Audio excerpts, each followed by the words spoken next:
if you want to add cash to your pocket and balance your checkbook with Skrilla, you could play Fantasy Esports at Alpha Draft, where they have CSGO, numerous online leagues and LANs. Check the link in the description box below. Now, in terms of adding and balancing weapons to CSGO, there's actually a misconception, which is that people who argue against adding weapons or the way that they're balanced, or entirely against the concept of adding and balancing these weapons, and they just want the game to be the way it was in the past, in the old days, in a previous version of CS. Now, that's never been the case for me, actually, because actually in Counter-Strike, I think that actually Counter-Strike 1.6 wasn't the best version. I prefer some of the earlier versions, and I think a number of the ways they balanced and added things to the games made the game worse in many ways, actually. So I'm in favor of adding things as long as they are well executed, well thought out, and have a coherent and consistent philosophy in terms of how they will fit into the game and how they're implemented. So adding things, adding guns can certainly be a good thing. But first and foremost, they must be useful. They must have a use that makes sense in the context of the game. Now, that should be a very basic concept, and things should be tailored towards the concept. But within that, there should obviously be room for players, particularly pro players,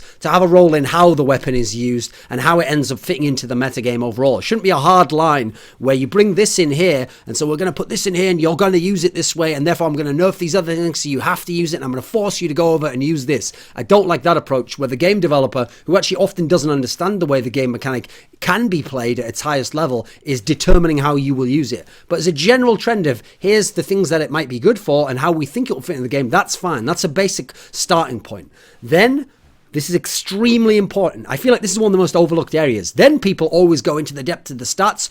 No, first place after that I want you to go is into the pricing. It must be appropriately priced, because the price is going to determine all the rest. Yes, if it's very overpowered, people might use it regardless of the price because it might be worth it, but the price will at least put a limitation on how overpowered something can be, because the economical aspect of CS determines how often and when we can use certain guns regardless in the game. Now, in League of Legends, they have a concept along these lines where it's not just how overpowered an item is, it's what is the gold efficiency of it. At what points is it worth investing this much gold for the stats that you get back at different points in time? Now, in League of Legends, they have a different way to balance that out. They can make something more expensive overall, like you could in CS, but they also have build paths where you build certain items into others. Therefore, they can make it where if you want to go down this incredibly overpowered item that might be expensive anyway, you're going to have to go down a certain build path that sometimes only goes to that item or only goes to a certain set of items there. Therefore, sometimes you won't always go towards what might be the OP item, because the way the game's going might veer another way and you might not be sure how the mid game will go. Therefore, you'll go a different, more safe build path that builds into other items that will be more versatile, and you'll have more options as to where you go. Now, we don't have that in CSGO, unfortunately. We only have the pricing. Therefore, the pricing is absolutely crucial. That's one of the first areas where, before I ever got into the CZ being OP, the Tech9 being OP, and the R8 being OP, first and foremost, I need to talk about pricing, because the pricing was way off in all of these examples. Like, the CZ originally used to be $300, not even $500. This is for the old CZ with the faster draw time. It used to be $300, incredibly cheap. Tech 9 used to be way too good in terms of how much it was priced at. Likewise, CZ obviously could be used as the pistol to go along with an AWP, so they hadn't thought about how the pistol would interact with a full gun, as well as just being, if you buy it in isolation, that's another thing they do. And so, in the same sense, the pricing must be equivalent or in some way balanced out against the stats and the mobility and the versatility of the kit of the gun that you're getting. If the gun has extremely good stats, then it probably should be priced higher to reflect that. It's not the case enough on some of the OP pistols, for example. Likewise, the stats for the gun have to make sense, both for the design of the weapon, what the use is supposed to be.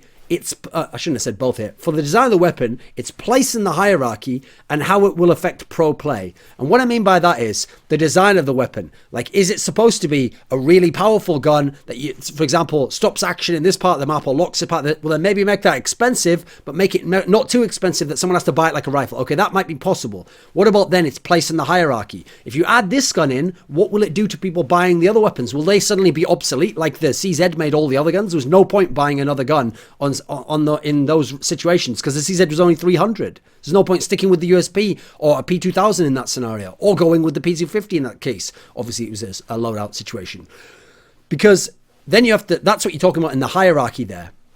where it's going to fit into the hierarchy of other guns. I mean, there were times when it was correct to hold a certain angle with a CZ over a rifle. That's how you know the hierarchy's fucked up there, and the cheapness of being able to afford both. And when I say how it will affect pro play, not only how will someone in isolation use it, but how would a team tactically using the weapon use it? Because that's what made the CZ and Tech 9 nightmare as well. Not just one user versus one rifle user, a bunch of CZ and Tech 9 users, and the way they could use the weapon to totally overpower rifle users who should have a superior weapon advantage, but didn't. Suddenly it had been nullified by the angles that could be taken by a team together. So likewise, how will it affect pro play? That's where the CZ example comes in, because it wasn't just the CZ was OP on its own, it was, but then if you combined a CZ with an AWP, it made it super overpowered, because now you had all ranges covered, and you couldn't get to the traditional weaknesses of an AWP, which is bomb rush the guy, get in his face, close the distance, make him move. Suddenly with the CZ, he's moving, he's shooting you on the way out as like a fadeaway shot with the CZ, and you're getting fucked up if you run towards him, or he might even just kill you outright. And so it was allowing way too many positional advantages for the AWP with the CZ. Again, they hadn't thought of how it would interact, how pros would use it, and how it would fit in the hierarchy with other guns, the synergy, the chemistry between guns. That's another way you have to think about it. You can't just think about the gun in isolation. You have to look at the broader picture. Then you've got to consider the kill bonus.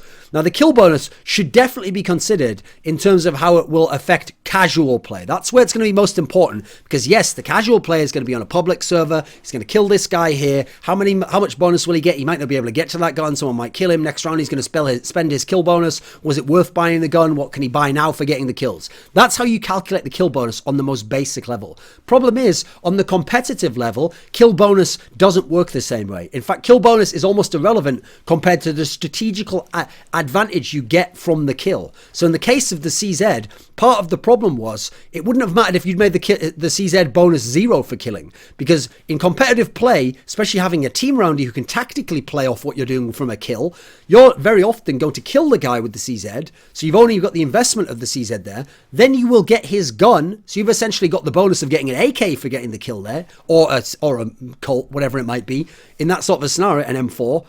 So you will actually just upgrade to a better gun. So you've got to balance the gun around the fact that if it's too easy to get a kill, their kill bonus is actually going to be then getting a rifle. So that's like getting a $3,000 bonus for your kill in the competitive scenario where people are going to know how to maximize that and what situations to do so. Likewise, the AWP having a very low, in fact ridiculously low, too low in my opinion, kill bonus has never actually ruined it completely at pro level, because the massive versatility of what an AWP can do tactically on a map, locking a spot off, having one person hold a spot over two people in a setup, having certain places if you have a superstar AWP, it'd be almost impossible for the opponent to go, therefore driving them into another area.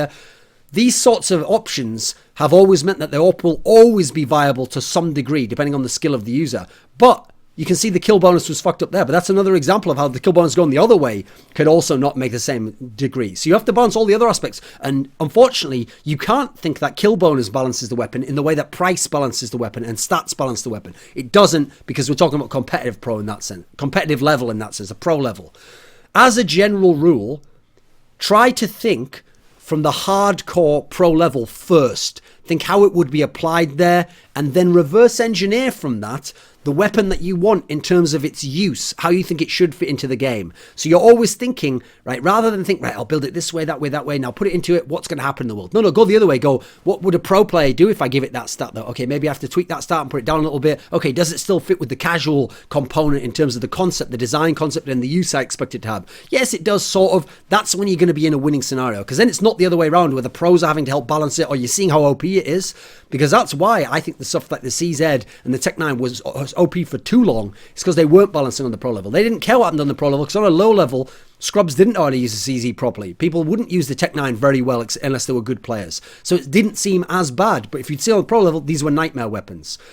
So not only do you try and reverse engineer it there, but the reason why you have to is because at the pro level, everyone is trying to exploit every little advantage in the game. They're trying to play the game as most efficiently. They're trying to get the best stats for the least money, because the economic aspects are a big part of the game, and they've got the best players in the world who can get that tiny little edge and ram it so that that door is wide open and suddenly everyone's bursting through and the game's totally broken, as we saw at times with the Tech 9, with certain other weapons as well in history.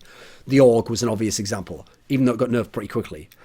A weapon should have its place within the hierarchy of weapons. That's a general rule. So what I mean by that is, the more powerful the weapon, the more skill it should probably take to unlock the power of that weapon or make best use of it, use it most efficiently. Likewise, it should probably cost more for power. That's one way to make a hierarchy. So rifles should have more power than pistols. If you make a gun have a lot of power, like a deagle, then that should be a very specific case, which even for a pistol is expensive, as a deagle is, but it's hard to aim or can only be used in certain situations. Like a deagle, you have to stand still a lot of the time. That's ways to balance it out and still have it be reasonable. It's not reasonable to have loads of pistols that can kill with one headshot, even versus head armor. Then what's the point in head armor? Or even worse, the R8 that can kill with one body shot at like a medium range onto a guy with armor, and it's a pistol. These are problems in terms of the hierarchy. The stats and the power and the ease of unlocking the power aren't matching with the overall pricing and its hierarchy within the guns. Therefore, you're throwing off the hierarchy of the weapons and how you move forwards in the hierarchy of the game.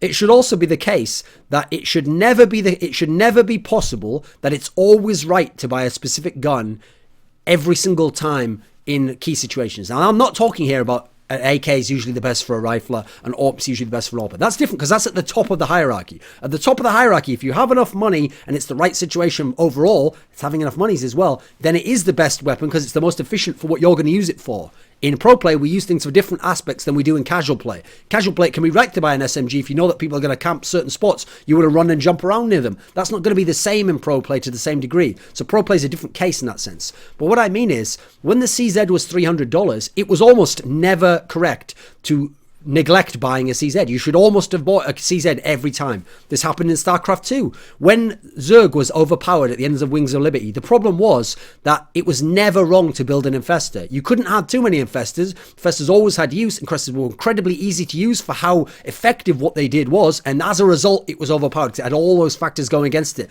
In terms of the stats, ease of use, cheap cost, when you should build it, there was no punishment for building too many infestors, whereas similar spellcasting units in StarCraft 2 and High Templar, for example, in Protoss, yes, you could build too many. Ghosts on the Terran side, you could build too many of these. You had to keep the sweet spot right and watch the way the meta game was unfolding to know what the right moment to have them is and the right moment not to have that as part of your supply count. It was never the case with the Infestors. So likewise, it should never be the case that one gun rules all, especially at the lower levels of the hierarchy, just because it's never wrong price-wise or stats-wise to buy it. The options should be there to give you options, to give you variety. I want to go a lot of damage. It's going to cost me a lot of money and I might lose out big if I lose the round. I want to go cheaper where it has good aim, but I have to be incredibly skilled to use it. P250 style. That's the right way to give people options where they can choose and the guns appropriately make sense. Maybe you give a higher kill reward to the cheap weapon, the more powerful one, lower kill reward. There are ways to balance it out here. So in the case of the R8 example, it doesn't just affect the R8. The problem is, what happens when you have mass interaction? What happens, forget one R8 user killing 3 people. What happens if you go around short on Dust 2 with terrorists with AKs and you have 3 envious players sat there, very good pistol players, who all just spam mouse 2 and they're all spamming in the same sort of area. And yeah, they're not going to be super accurate because the gun isn't accurate, but 3 of them combined are going to wreck 3 or 4 people coming around that corner for what's in reality quite a cheap investment. We're talking about what, $2,550 investment or something. So that's way too cheap for them to be able to get 3 guns and to be able to dominate that area, and maybe some of them not even die. 2 of them might stay alive, so it's even more of a swing to that side just for buying those guns. That's going to happen, and that's where it's going to be OP as well. So you've got to look at the pro level, because Envious is obviously the great team because they've shown us every pistol that's OP and how OP it is in the way they've used it on Force Spies. In terms of the R8 example, how would we make this gun have a use, have appropriate stats, fit in this suspect? So let's go through what we're trying to do here. Its use, I'm going to make its use to be a weapon, since it's not that accurate, but it does good damage. I'm going to make it so it's a weapon that's mainly about being like a rush stopper. You stand in one spot, you spam around into like a tight choke point. You're going to get hits off on them, not necessarily accurately, not necessarily all on one person. And ideally, other people on your team are going to try and finish them off with the last 1 or 2 bullets each would need to kill them. So mine would be, I would make the R8 a mini shotgun, but it's going to have worse stats than a shotgun in some senses because it's going to be pistol priced. Now, here's what I would do. First of all, I'd give it less armor pen, so armor's effective against it at least. I'd probably make it half as much, so it takes 2 kills to the body to kill someone at medium range. There we go. With Mouse 2 we're talking about here. I'd get rid of Mouse 1 entirely. I think it's a waste of time. Make it a mini shotgun. I'd price it a little bit higher. I'd make it $1,000. So as a result, you're not just buying it for jokes when you've got a primary anyway, and you're definitely not buying it constantly in that sense when you've got on just save rounds. You're buying it on specific rounds where you're going to tactically use it for a spot, And in fact, maybe you're buying this as the weapon that you buy in a force buy when you don't have the money for a proper gun, but other members of your team have a farmhouse or a Colt, and they're going to play that sight with you. You're going to use it as the rush stopper. They're going to finish the guys off. That has a use there, and that makes the stats almost appropriate. I've took some of the stats down, you'll notice, but against no armor, okay, fine, allow it to kill then. But I've made it more reasonable in that respect overall, and I've tried to put in a concept where it fits into the hierarchy in some way. Another option you could do is make it 1,000, but make it so that it only works in slot 1. So if you want to pick up the AK, you have to drop that gun. Or you can't have one or the other. You can't use both at the same time, essentially. Now, the big issue here is, I don't think Valve think from a competitive perspective or from a pro perspective. I think they think purely for casual and even matchmaking from the casual side of it. Now, I made this point to Richard the other day on our By the Numbers show, which I'll put the link for in the description box below. CS used to be a 5v5 first-person shooter where you used a mixture of individual skill, team play with your teammates, and tactics to overcome enemies in bomb defuse or bomb plant situations. That's how I would describe CS as a game and how the developers should have been thinking about making it. And then they can do it casually within that or competitively in that.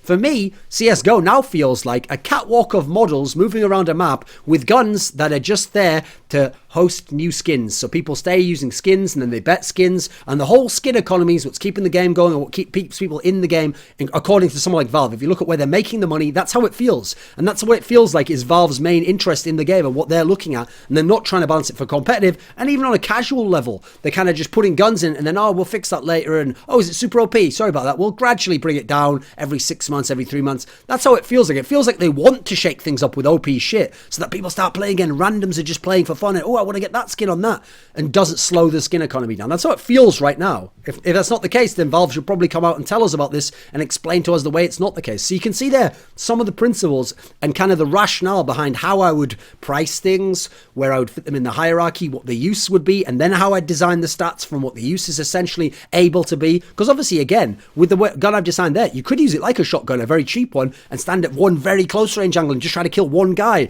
I'm allowing you options to how you use it, but there's a general use that fits in with all the rest of it, and it's not going to be super overpowered in that sense. So, I mean, for example, in this situation, you might think, right, what about mass interaction with your mini shotgun? Well, if two of you sit at the banana part, the arch at B on Inferno, where they come out of banana, well, what if they peek in there, you fire a shot, they hear you've got the weapons and go to the other side. Now you're going to be terrible at retaking the site with these weapons because they can play long distance in the A site. That's where there's going to be options. There's never going to be mass interaction even makes it OP within my world, at least as far as I'm considering it. Now, if you want to keep the original armor pen, you're going to have to make the weapon way more expensive, way more limitations as to how you can use it, in what situations you can use it. In general, that's the way I'd rather it be. I'd also rather, as I said, as a general rule, make guns a little bit more accurate, but more expensive and more difficult to use to get that power out of them. Therefore, you validate skill, you emphasize skill, you show off skill. No one complains when skill is what wins you around. Like one of the things I always say now about CS, when I look at CSGO versus the old versions, the good thing about CS 1.6 is you very rarely actually were in a situation where you felt like you were died from actual bullshit. You could get a vaguely lucky spray, but even then you could control most of the spray. It was only like the middle bullets that might go a bit crazy. You could get a vaguely lucky deagle headshot because it wasn't that precise, but usually people who get like the 3 or 4 deagle headshots were very good players. And in general, the base weapons you used, the AWP, the USP, the AK and the Colt were skill weapons, and people killed using their aim, technique and positioning. These are the qualities that aimed, not random elements or not buying them and forcing them and just getting in someone's face. That's not really the way that you got kills. You didn't get kills by gambling very much. The teams that gambled, especially CIS and Eastern European teams, in general tended to do worse in terms of tournament consistency than the teams who played a very smart economical game and emphasized these aspects, using the USP, using Colts, using positioning, like the Danes, the Swedes, the Norwegians. These were the regions, the Germans to some degree, very strict sense of how they did it, and their force buys with Galils were different. These were the regions that had more consistency than a lot of the regions that gambled. In CSGO, the gambling's been emphasized too much on all levels of hierarchy, and therefore you see it on the pro level going way out of control. People are just gambling all the time, but if they have incredible skill, they're winning whole matches over the people who are playing the more efficient way. I don't like that in a general rule in CS, and I think that if we move away from that and have this philosophy on how the game can be and should be and effectively would be played, then we're going to get to a better place in terms of the meta game and even for people playing for fun. That's my opinion, at least.